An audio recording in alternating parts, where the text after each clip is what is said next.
सातारा पंढरपूर रस्त्यावर सुवर्णनगरी पुसेगाव तालुका खटाव येथे येरळा म्हणजेच वेदावती तीरावर परमपूज्य श्री सिद्धहस्त योगी श्री सेवागिरी महाराजांचे भाविकांचे श्रद्धास्थान असलेलं तीर्थक्षेत्र आहे।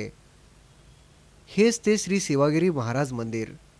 मंदिरात प्रवेश करतानाच नारायणगिरी निवासस्थान आणि श्री सेवागिरी देवस्थान ट्रस्ट ऑफिस आणि श्री सिद्धेश्वर मंदिर आपल्या नजरेस पडते। भक्तांसाठी महाआरतीनंतर महाप्रसादाची आणि निवासाची सोय भक्त निवासामध्ये आहे। हीच ती परमपूज्य श्री सेवागिरी महाराजांची संजीवन समाधी।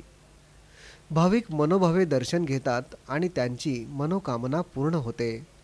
यात्रेतील रथोत्सवात भाविक आपला नवस अर्थार्जन करून पूर्ण करतात। या स्थानची महती, प्रत्यक्ष आलेले अनुभव आणि प्रचिती यावर आधारित।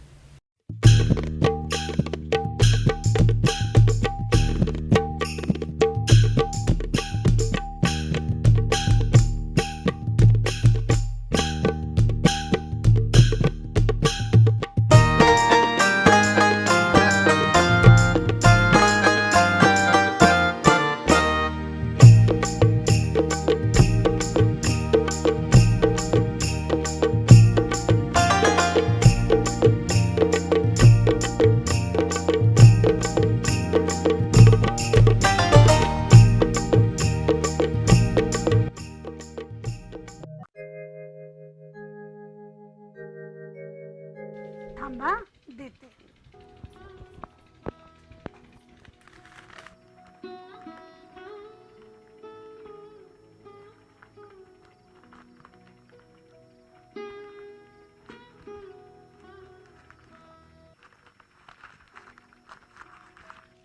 हे घे, ही विभूती त्याच्या कपाळाला लाव, लगेच त्याला बरं वाटेल।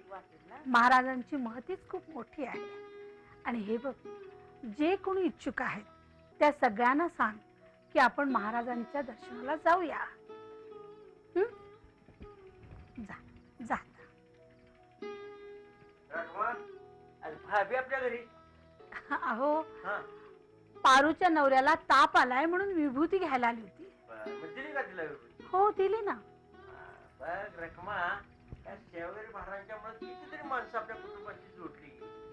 हो, महाराजांची कृपाच म्हणायची आपल्यावर। हो बर, आठव लवकर तयारीला, आपल्याला सेवागिरी महाराजांच्या दर्शनाला जायचंय। हो तू म्हणजे ना मला सारखं आपण सगळी जाऊया स्थळाला, सगळ्याला बरोबर घेऊन। चला जाऊया, मला तर खूप इच्छा आहे। अगं ऐश्वर्या, ताई अजून कशी येईना? किती वेळ? अहो येतील ना, दवाखान्यामध्ये पेशंट असतात, यायला वेळ होईल। पण किती वेळ?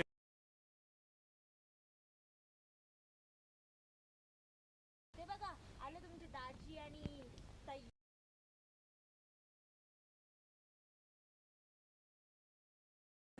काय प्रगतशील शेतकरी, आमच्याही पुढे प्रगती। दादाला सेवागिरी महाराजांच्या दर्शनाला जायचं म्हटलं की दादा लगेच तयार। अगं ताई, तुला माहित आहे ना, मी सेवागिरी महाराजांचं दर्शन घेतल्याशिवाय शेतात तरी जातो का? अगं, जी शेती पिकते ना, सेवागिरी महाराजांच्या कृपेनेच, आणि त्यांचाच आशीर्वाद आहे आपल्याशी। चला, आपल्याला नवस बोलायचंय, उशीर होतोय। अगं ताई, आता मिळायचं ते सर्व मिळालं ना, अजून काय तू मागणार आहे? अरे असं काय करतोय? आम्हाला की नाही मुलगी हवीये, अगदी ऐश्वर्यासारखी। हो हो, आम्ही पण तेच नवस बोलणार आहे, आम्हाला पण मुलगी हो। चला चला।